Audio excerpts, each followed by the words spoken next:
사무엘상 4장 12절 말씀부터 마지막 절까지 교독합시다. 12절 제가 먼저 읽습니다.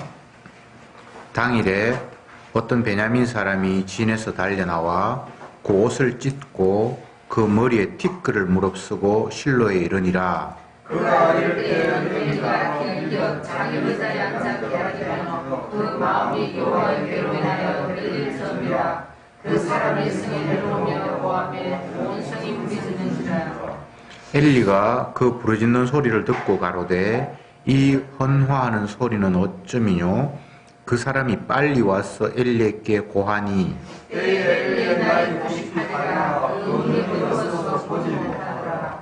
그 사람이 엘리에게 고하되 나는 진중에서 나온 자라 내가 오늘 진중에서 도망하여 나왔나니 엘리가 가로되 내 아들아 일이 어찌 되었느냐? 소식을 전한 자가 대답하여 가로되 이스라엘이 블레셋 사람 앞에서 명하였고 백성 중에는 큰 차족이 있었고 당신의 두 아들 홈이라고 나서 죽음을 당하였고 하나님의 괴는 빼앗겼나이다. 하나님의 괴를 말할 때에 엘리가 자기 의자에서 자빠져 문 곁에서 목이 부러져 죽었으니 나이 많고 비둔한 영고라. 그가 이스라엘 사사가 된 지 40년이었더라. 그의 며느리 비나스의 아내가 잉태하여 3기가 가까웠더니 하나님의 괴를 여기니까 그것이 부와 남편의 죽음은 소문을 듣고 갑자기 사사동을 국토에 사사하고 죽어갈 때에 곁에 섰던 여인들이 그에게 이르되 두려워 말라 네가 아들을 낳았다 하되 그가 대답지도 아니하며 관념치도 아니하고 이르기를 영광이 이스라엘에서 떠났다 하고 아이들을 네가 보시라 하더니 하나님의 괴가 빼앗겼고 그것이 부와 남편이 죽었음을 드러나느냐. 또 이르기를 하나님의 괴를 빼앗겼으므로 영광이 이스라엘에서 떠났다 하였더라. 아멘. 블레셋과 이스라엘 간에 전쟁이 있었고 전쟁에서 이스라엘이 불리하게 되자 백성들이 언약궤를 전쟁에 앞세워서 나가면 하나님께서 우리나라에게 승리를 주실 것이다 라고 생각해서 언약궤를 메고 전쟁에 나갔는데 결과적으로는 그 언약궤 빼앗겨 버렸고 언약궤를 들고 갔던 홈리와 비나스는 살해당하고 이스라엘이 크게 전쟁에서 지는 일이 지난주까지 본문이었고 오늘은 그 전쟁에 나갔던 어떤 한 사람, 베냐민 사람이 다시 이제 돌아와서 그 전쟁 상황을 이제 보고하는 그런 이야기가 나와 있고 그 보고를 들었던 엘리 제사장은 법궤가 빼앗겼다, 아들이 죽었다라는 그 충격적인 소식에 나이도 많았습니다. 98세였으니까 의자에서 이제 넘어져서 목이 부러져 죽었고 그 소식이 엘리의 며느리 그러니까 비나스의 아내죠. 아내가 그 소식을 듣고 원래는 이제 임산부였는데 놀래서 충격을 받으면서 아이는 출산하고 이제 본인이 죽어가는 그런 상황들을 오늘 본문에서 기록하고 있습니다. 엘리 가문의 처참한 멸망, 또 이스라엘의 또 패배 이것이 이제 본문 속에 막 뒤섞여 있는 그런 양상입니다. 우선 이 본문을 보면서 우리가 생각해야 될 것이 이스라엘과 블레셋의 전쟁을 통해서 이스라엘이 패했다라는 것이 본문을 보면서 표면적으로 인식되는 상황입니다. 그러니까 이스라엘 대 블레셋 전쟁이 이제 이렇게 되는데 주님은 이 말씀을 통해서 이렇게 사건을 보지 않고 하나님 대 이스라엘의 싸움이다 이렇게 인식을 합니다. 사람들은 다른 나라하고 지금 전쟁했다라고 보는데 주님이 자기 백성하고 지금 싸워서 자기 백성들을 빼앗고 박살내고 죽이는 그런 모습이에요. 세상 모두를 성도는 이런 식으로 읽어야 돼요. 다른 사람과 나와 다투는 문제가 아니에요. 주님이 우리와 다투고 계시는 거예요. 이런 안목들이 참 언약적인 관점이 아니면 도저히 읽어낼 수 없는 안목인데, 성경은 항상 언약을 말씀을 하시니까, 하나님은 이스라엘이라는 자기 택한 백성을 두고 이방인들은 존재 자체의 의미를 부여하지 않습니다. 그들은 언약하고 상관이 없는 존재들이에요. 그래서 언약의 백성이 이방인하고 뭐 다툰다라는 그런 개념 자체가 없고, 언약이신 하나님 말씀 앞에 백성이 바로 섰느냐 바로 서지 못했느냐는 이 다툼만 사실은 성경에 나타납니다. 표면적으로는 이방인과 이스라엘이 싸우는 것 같지만 그 내면을 들여다보면 하나님이 이스라엘 백성들을 쳤어요. 그렇게 이제 성경을 해석을 해야 된단 말이죠. 그러면 우선 이제 하나님이 이스라엘 백성들을 쳤다, 그렇게 언약적으로 보고, 근데 이제 그 과정 속에서 엘리 가문이 이제 작살나는 모습이 있잖아요. 언약궤가 빼앗기던 그날 홈리와 비나스는 언약궤를 메고 이제 백성들을 앞서서 전쟁에 나갔을 거잖아요. 제사장이 언약궤를 메는 책임자니까 언약궤 빼앗길 때 당연히 그들이 살해당했겠죠. 근데 그 살해당한 소식을 전쟁에서 돌아와서 한 명이 그 법궤가 원래 모셔져 있던 실로, 그러니까 지금으로 이야기하면 성전이 모셔져 있는 곳, 그곳에 이제 늙은 엘리 제사장이 아들 제사장이 역할을 하고 자기는 뒤에 물러나 있는데 그 소식 들으면서 자기가 죽고, 또 며느리가 그 소식 듣고 아기를 출산하면서 죽고, 그러니까 이제 완전히 이 가문이 지금 하루아침에 다 죽어버리는 그런 상황을 성경이 기록하고 있다 이 말이죠. 요 이야기는 그 전에 하나님께서 홈리와 비나스가 성전에서 제사장 역할을 하면서 하나님의 이름을 욕되게 하는, 성전에서 봉사하는 여자들과 성관계를 갖고 백성들이 제물을 가지고 오면 제사도 드리기 전에 날고기를 자기가 빼앗아서 굽어 먹겠다라고 고기를 내놓으라고 하고, 이런 엉망진창인, 하나님의 이름이 높아져야 하고 이스라엘 백성들이 제사를 드리면서 제물의 의미를 되새겨야 하는 그 중요한 역할을 맡은 제사장이 제사의 의미는 온데간데 없고 그 안에서 자기 욕망을 추구하고 자기 삶을 풍요롭게 하고 기쁘게 하는 그런 쪽의 삶을 살았단 말이죠. 그랬을 때 하나님께서 책망을 하잖아요. 내 이름을 더럽히는 너희들은, 이 가문들은 반드시 내가 멸하겠다. 그 약속대로 오늘 본문에서 그대로 이제 시행이 된 거예요. 그러니까 말씀이 성취된 거라는 거죠. 하나님이 이렇게 말씀하셨는데 봐라, 말씀대로 됐잖아 라는 것을 대외적으로 표출해내는 작업이 하나님께서 언약을 성취하시는 과정 속에 일어나는 일입니다. 하나님은 말씀만 하시는 분이 아니라 말씀대로 시행하시는 분이거든요. 말로만 뭐 이렇다 저렇다라고 해버리면 그 하나님의 말씀이 신실한 말씀이 아니잖아요. 공수표로 날리고 그냥 저 사람 뻥치는 사람이다, 하나님은 뻥치는 분이다, 이렇게 될 수 있을 텐데, 하나님은 말씀하신 대로 반드시 실천하시는 모습, 그들이 나의 영광을 더럽혔기 때문에 내가 그들의 가문을 멸하겠다라고 말씀하셨는데 그대로 되었다라는 것을 오늘 본문은 우리에게 표면화시켜 주고 있습니다. 천지 만물을 만드실 때에도 말씀으로 만드셨습니다. 그것만이 아니라 하나님의 그 말씀대로 멸할 자는 멸하고 건질 자는 건지고, 그것도 말씀대로 되는 거예요. 어느 한 구절도 하나님의 말씀이 유야무야 되거나 잊혀지거나 그런 건 없어요. 말씀의 1.1핵이라도 이건 성취 안 되면 안 되도록 하나님께서 모든 세상을 다스리시는 겁니다. 이 땅에 있는 모든 것, 인간들이 누렸던 영광, 그들이 아끼고 모아놓았던 모든 것, 그것들은 다 사라져 버립니다. 그러나 하나님의 말씀은 영원하다라고 말씀하셨습니다. 그러니까 성경을 보면서 우리가 계속해서 놓치지 말아야 할 것이, 하나님이 무엇을 말씀하셨고 그 말씀대로 제대로 되어 가는지 안 되는지를 계속 우리의 시선은 따라가야 되는 겁니다. 거기에 인간들에게 주목을 하거나 어떤 사건의 의미를 두면 말씀의 눈길을 잠깐 뗄 수가 있어요. 약속에서 벗어날 수가 있어요. 예를 들어서 이 본문을 보면서 아이고 엘리 가문 참 안 됐다. 우리는 이렇게 하나님처럼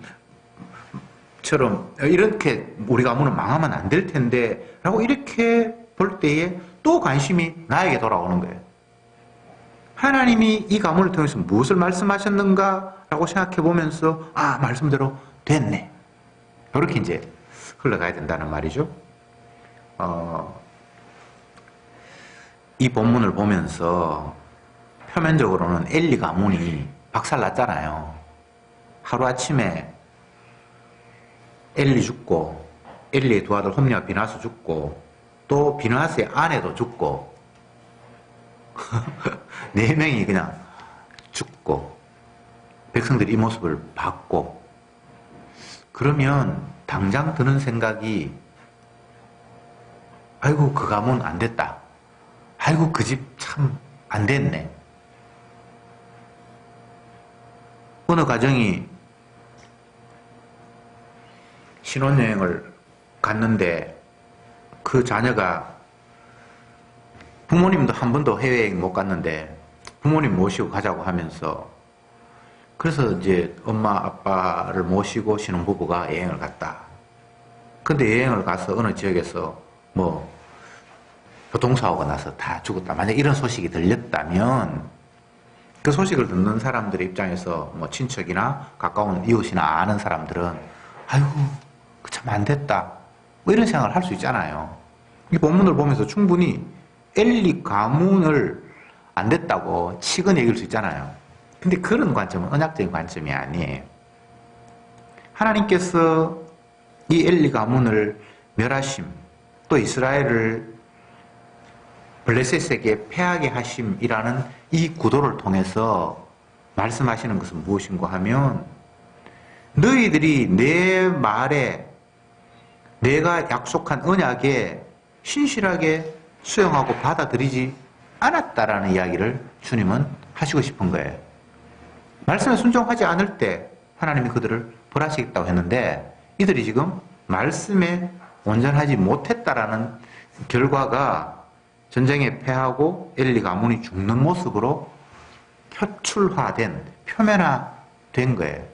이 말씀 보면서 엘리 가문은 안 됐다라는 것이 아니라 하나님의 말씀에 순종하는 인간들은 이런 모습으로 하나님께서 심판하시는구나 라는 것을 통해서 내가 하나님 앞에 순종하지 못해서 심판받는 모습으로 엘리 가문 속에 나를 집어넣어야 하고 이스라엘의 패배 속에 나를 집어넣어야 하나님의 뜻을 이해할 수 있어요. 그러면서 이 이제 마지막에 비나스의 아내가 임산을 했는데 그 소식을 듣고 출산을 하면서 자기는 죽어갔는데 죽어가면서 그 아이의 이름을 이가봇이라고 이렇게 불렀다고 성경이 이야기하고 그 이야기를 이가봇이라는 말의 의미는 영광이 떠났다, 사라졌다라는 그런 의미인데 그러니까 이제 이 태어난 아들은 불쌍하다라는 거죠. 하나님의 은혜에서 이미 떠나버렸다라는 식으로 이야기를 했다라고 마지막에 이제 기록하고 있는데 사실 이 부분도 오해예요. 하나님은 어떤 가문에 함께 하시거나 누구에게 함께 하시는 그런 하나님이 아니에요. 바꿔 생각해 봅시다. 어느 가정이 아들도 잘 되고 뭐 남편도 잘 되고 집안이 뭐 여러 가지로 두루두루 잘 됐다. 그래서 참 주님이 그 가정을 지켜주시는구나. 근데 이제 세월이 지나서 이제 반대 상황이 됐어요. 그러면 아이고 하나님 영광이 떠났다. 하나님은 어떤 가정을 지켜주시거나 함께 하신 적이 없어요. 처음부터. 그런 구도 자체가 잘못된 생각이에요. 주님은 자기 약속에 신실하신 분이지 누구를 뭐 방패막이 삼아서 지켜주고 보살펴주고 그런 하나님이 아니에요. 오해를 하면 하나님께서 다윗을 통해서 다윗의 가문에 내가 너와 함께 하겠다고 약속하셨으니까 다윗 가문은 영원할 거다. 표면적으로 그렇게 볼 수 있죠. 아브라함에게도 축복하시면서 내가 네 후손에게 만민이 복을 받게 하겠다라고 했을 때 그 가문이 지켜야 된다고 생각하잖아요. 근데 사실은 그게 가문이 아니라 그를 통해서 오실 메시아를 염두에 두고 하신 이야기거든요. 그래서 하나님이 어떤 집안을 지켜주시거나 어떤 가문을 지켜주시는 분이 아니에요. 우리를 편드는 하나님이 아니에요. 우리 교회 지켜주시는 하나님, 우리나라 지켜주시는 하나님, 그런 하나님 없어요. 지금 사람들이 계속해서 그런 관점을 갖잖아요. 우리 가정은 3대째 예수 믿는 가정이니까 하나님 우리 가정 지켜주실 것이다. 뭐 이런 식으로 생각한다든지, 우리나라는 국교가 기독교이니까 대통령이 성경책 위에 손 얹고 기도하고 하니까 하나님이 우리나라는 지켜주실 것이다. 뭐 이런 인식을 가지고 있잖아요. 다 망상입니다. 하나님은 사람 지켜주시는 하나님 아니에요. 자기 영광을 위해서 피조물을 만들었을 뿐이지 어떤 특정 피조물을 하나님께서 보디가드로 지켜주시고 복 주시고 그런 하나님은 성경에 없는 하나님이에요. 그거 다 망상이에요. 자기 중심의 생각, 선악과를 따먹어서 스스로 신이 된 착각 속에 하나님도 나를 지켜주셔야 되고 모든 사람이 나를 보살펴 주셔야 되고, 결코 하나님은 누구에게 함께 하셨다고 하가 누구에게 떠나고 뭐 그런 식의 하나님은 없다. 네. 하나님의 영광은 스스로 취하시는 분이지 누구에게 영광으로 나타나고 뭐 어쨌든 개인을 통해서 하나님이 함께 하시거나 떠나거나 그런 식의 구도, 인식 자체를 우리는 버려야 합니다. 그러면서 이제 우리 자신의 문제로 하나님께서 우리 자신에게 말씀을 하시는 거니까 한번 와봅시다. 우리는 나 자신을 인식함에 있어서 남과 나를 비교하면서 나의 위치와 현재의 상황을 파악하는 그런 습성이 있어요. 나라 같으면 내가 사는 나라와 다른 나라를 비교하면서 우리나라는 이렇다라고 한다 이 말이죠. 근데 이게 이제 문제예요. 멍청이들끼리 비교해봐야 그게 사실은 비교가 안 되거든요. 교도소에 있는 사람들끼리 네가 더 착하냐 내가 더 착하냐 이렇게 말하는 것 자체가 문제가 있잖아요. 물론 뭐 교도소에 들어갔다고 해서 다 뭐 잘못된 건 아니고 억울한 일로 당한 것도 있지만 상황에 놓고 볼 때 그렇다 이 말이죠. 퇴학된 학생들끼리, 이제 학생도 아니네, 퇴학생들끼리 모였어. 네가 학교 다닐 때 더 충실했냐 내가 더 충실했냐 그런 거 따지는 것 자체가 엉터리잖아요. 그런데 우리는 그런 비교 말고 다른 방식으로 나를 확인할 재주가 없어요. 이게 참 문제예요. 내가 지금 제대로 가고 있나? 맞나? 이런 걸 다른 사람을 보면서 확인할 방법 말고는 다른 대안이 없는 게 우리의 현실이에요.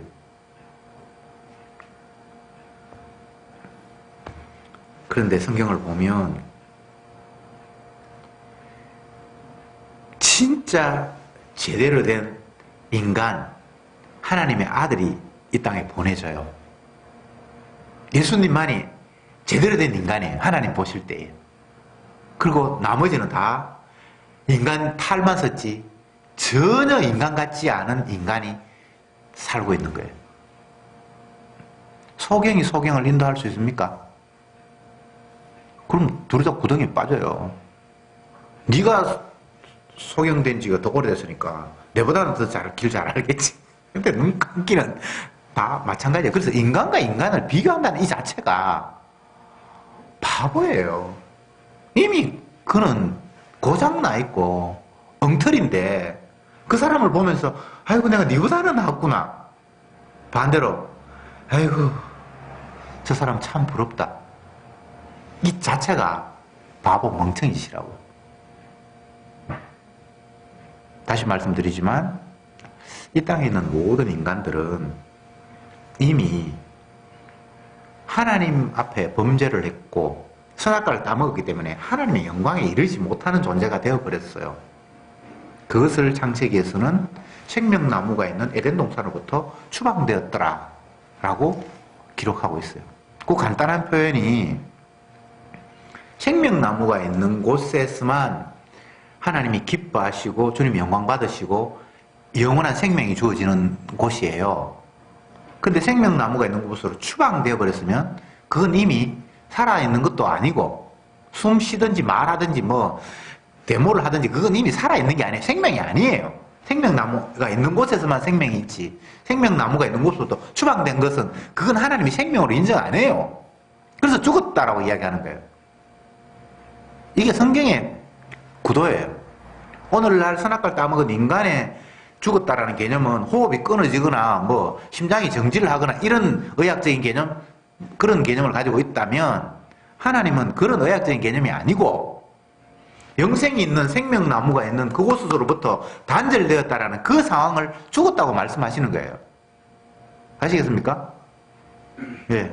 그래서 죽은 인간들끼리 비교한다는 그 자체가 뭐 이거 비교할 필요 없어요.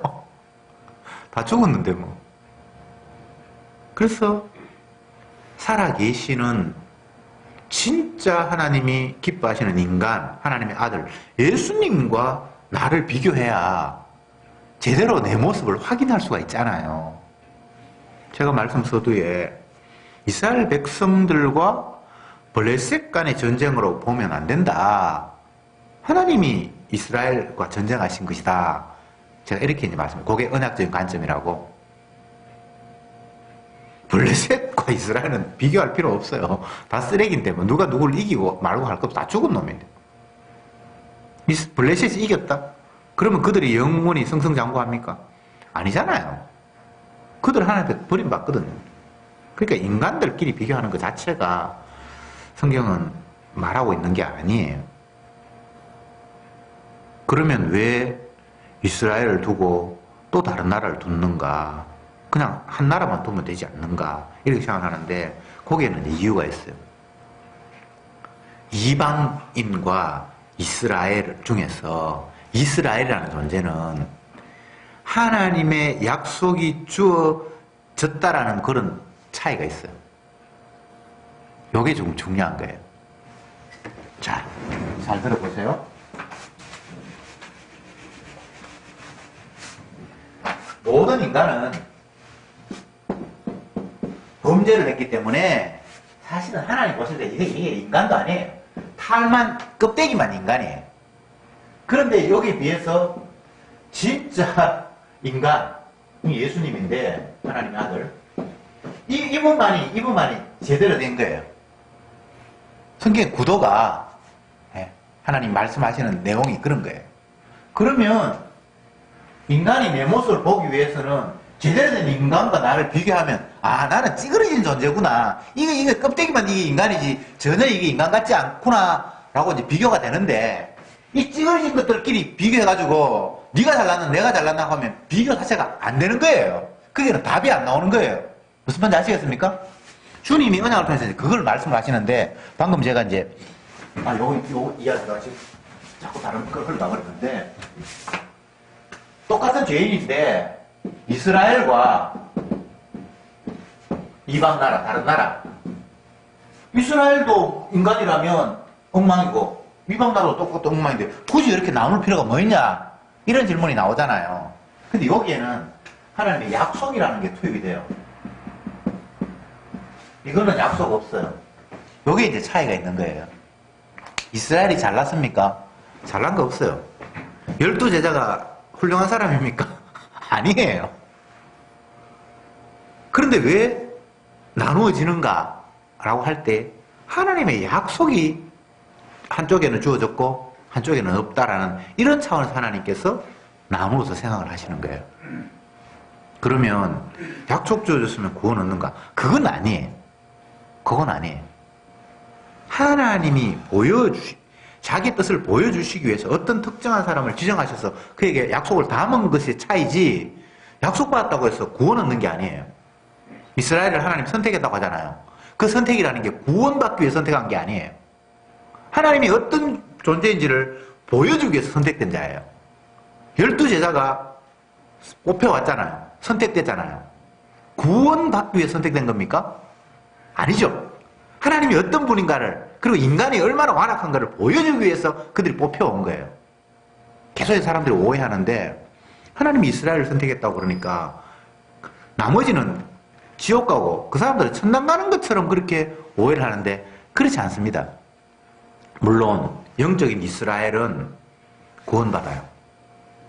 그렇게 영적으로 선택된 사람은 구원받아요. 그러나 표면적으로 하나님이 뭔가를 말씀하기 위해서 이 땅에서 어떤 사람들을 뽑아 세운 그런 선택된 사람들은 구원을 위해서 선택된 게 아니에요. 하나님이 하시는 일을 보여주기 위해서 시범조교로 뽑혀온 사람이에요. 이걸 이제 이해를 해야 돼요.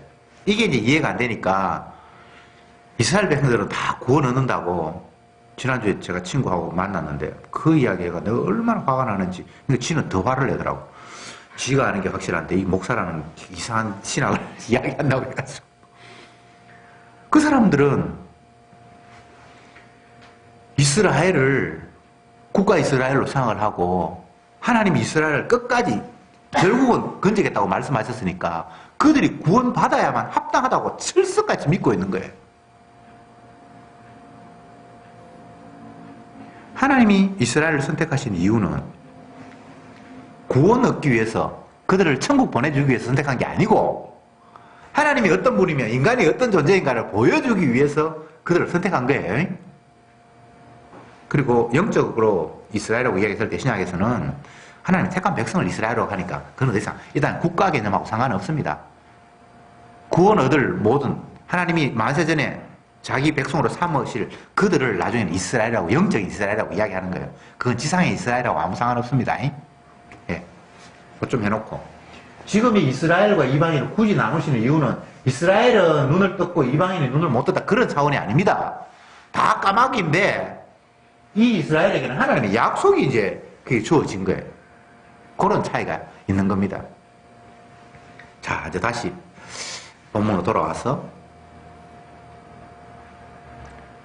우리는 어리석어서 또 내 눈에 보이는 것은 나 외에, 나와 유사한 또 다른 사람만 보이기 때문에 나를 확인하기 위해서 타인과 나를 비교를 해요.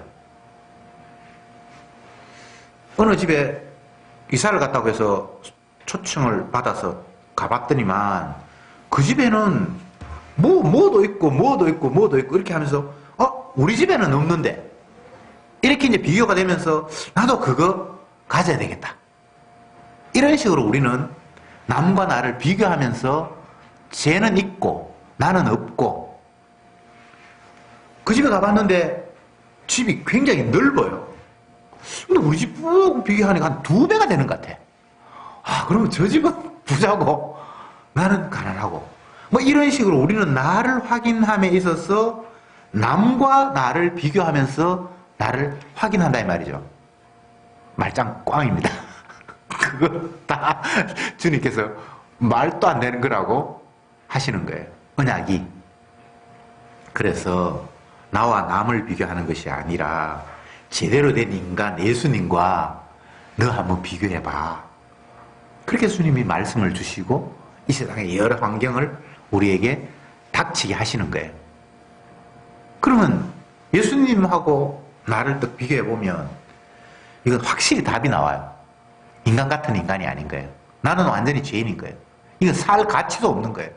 하나님의 영광은 그냥 나는 이 땅에 정말 없어져야 될 존재라는 사실이 계속해서 확인되는 거예요. 성경 말씀을 읽는 이유가 우리가 모여서 예배드리고 설교를 하고 듣고 하는 이유가 그 작업입니다. 주님과 나를 한번 비교해 보는 거예요. 결과는 뭡니까? 나 이거 인간 아니구나. 나는 정말 죄인이구나. 죄인이라는 개념은 교도소에 있는 인간들끼리 네 죄가 더 크나 내 죄가 이래가지고는 이게 답이 안 나와요. 다른 사람 봐서는 내가 죄인인 줄 몰라요. 상대적으로 내가 조금 더 나빴네 라는 결론이 나올지 모르지만 그건 주님께서 말씀하신 죄 개념과 달라요. 복음을 전하기 위해서 당신도 나도 죄인입니다. 라고 이렇게 이야기하면 굉장히 화를 내요. 자기를 너무 깔본다는 거예요. 내가 이 땅에 그래도 나름대로 사람 앞에 인정도 받고, 뭐, 그래도 좀 열심히 살았고, 그리고 그 산 흔적들로 인해서 뭔가, 뭐, 명예도 좀 얻었고, 재산도 좀 얻었고, 뭐가 있는데, 일방적으로 쓰레기 취급을 하니까 화가 안 날 수가 없죠. 근데 그게 제대로 된 평가인걸요? 엘리 가문뿐만 아니고, 이스라엘 전체가 다 지금 이 본문 앞에서 엉망진창이라고 주님께서 팡 터뜨려 버리잖아요. 법계 있으면 뭐 하나님 우리 지켜준다고요. 그 사고방식 자체가 썩어 빠진 생각이잖아요. 하나님은 자기들과 함께 하지 않아요. 하나님은 내 편. 그런 하나님 없습니다. 그건 내가 지어낸 하나님이에요. 그러니까 우상이죠. 하나님 내 편 아니에요. 하나님은 자기 편이에요. 자기 약속만 쭉 밀고 가시는 분이에요. 우리가 하나님 앞에 붙어야지.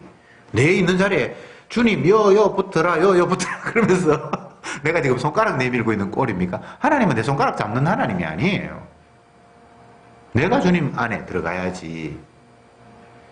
내가 있는 곳에 주님을 초청하고 부르는 이런 식의 구도는 원래 애초에 없는 거예요. 내가 얼마나 많이 가졌는가. 다른 나라 해외에 이제 나가보면 그 나라 사는 살림살이나 형편이 어느 정도 보이잖아요.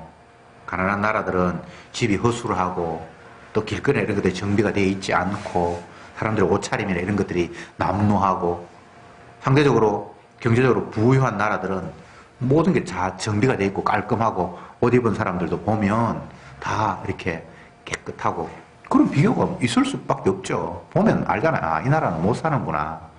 여기는 잘 사는구나. 사회 질서가 있구나. 또 어떤 조직체에 들어가면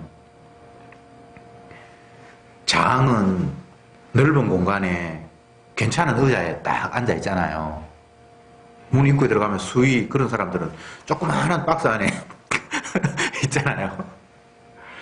올여름에 굉장히 더웠는데 제가 우리 아파트 경비 아저씨 택배 받으려고 들어갔는데 보니까 진짜 좁은 공간에 할아버지가 딱 앉아가지고 정말 너무너무 좁아요. 그런 분들은 넓은 공간에 자리를 제공하지 않죠. 그러나 우리 아파트를 굳이 이야기하면 아파트 관리소장은 자리가 그 경비 아저씨보다 훨씬 더 넓어요.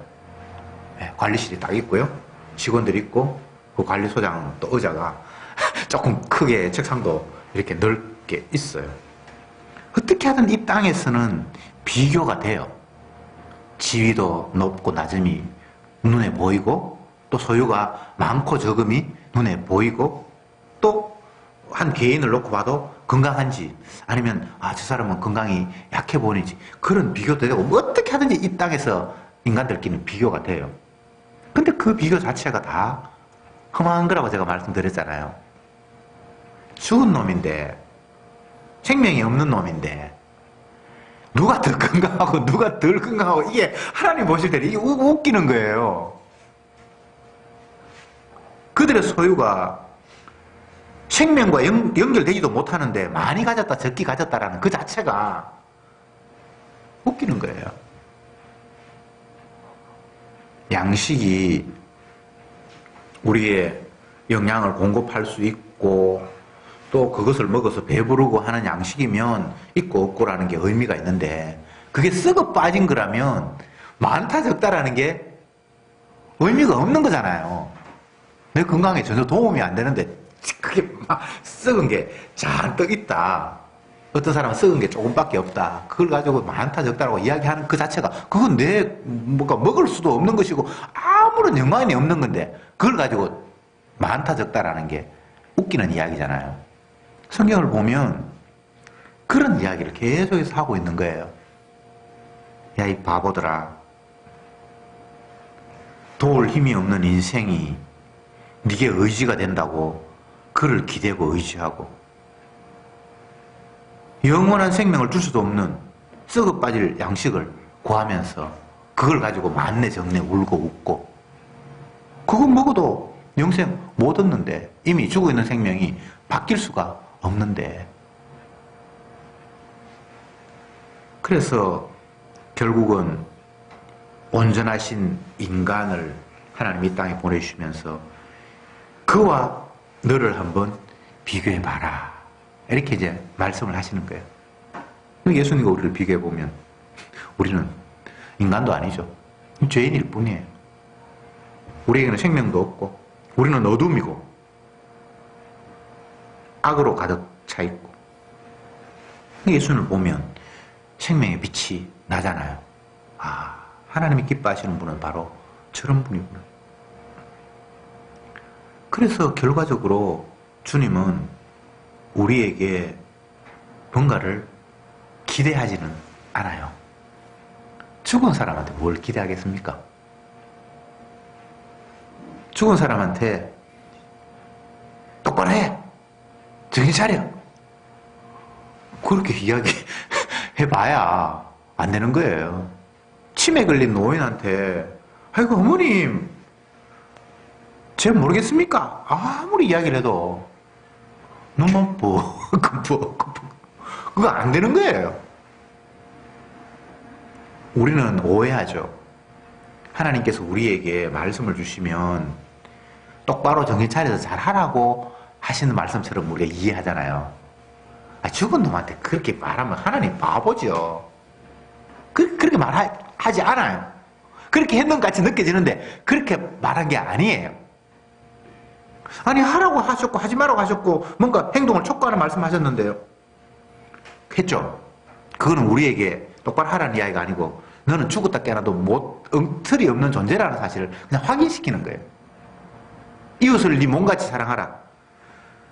그거는 넌 죽어도 이웃을 이용할 뿐이지 네가 이웃 사랑 안 하는 완악한 존재거든 이라고 말씀하시는 거지, 이웃 사랑할 수 있는 가능성이 있으니까 열심히 이웃에 찾아다니고 뭐 먹을 거 주면 이웃 사랑이 된다라는 그런 이야기를 하는 게 아니에요. 원수를 네 몸같이 사랑하라.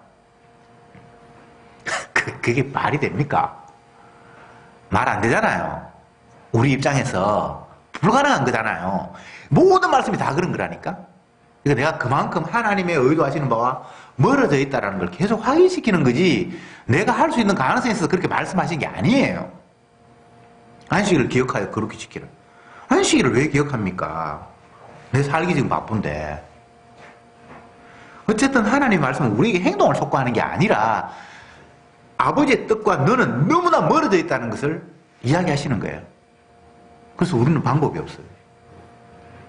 그렇게 해놓고 주님께서 하시는 작업이 아들을 이 땅에 보내셨고 기뻐하시는 제대로 된 인간, 우리는 제대로 된 인간이 아니고 껍데기만 인간이고 썩어 빠진 인간인데 제대로 된 아들 인간을 보내셔놓고는 우리를 위해서 대신 저주를 받게 하시잖아요. 그래서 거기에만 유일한 썩어 빠진 인간에게 희망이 있다는 거잖아요.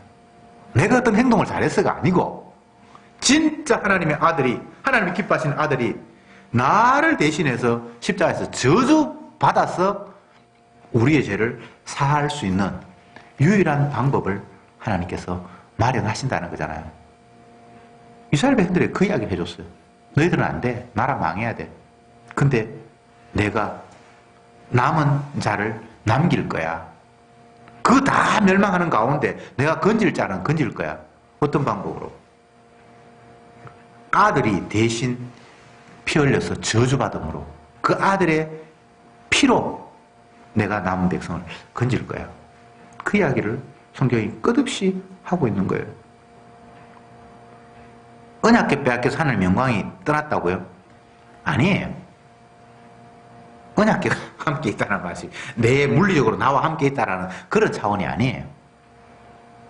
주님의 약속이 꽂혀 있는 한 그는 하나님의 영광 가운데 있는 자예요. 그게 진짜 이스라엘이죠. 여러분, 우리는 다 엘리제산 가문처럼 멸망해야 되고 이스라엘처럼 블레셋한테 박살나야 됩니다. 왜? 죄인이니까. 우리는 이 땅에 살면서 하나님 앞에 날마다 저주받을 수밖에 없는 죄인이라는 사실을 확인받아야 돼요.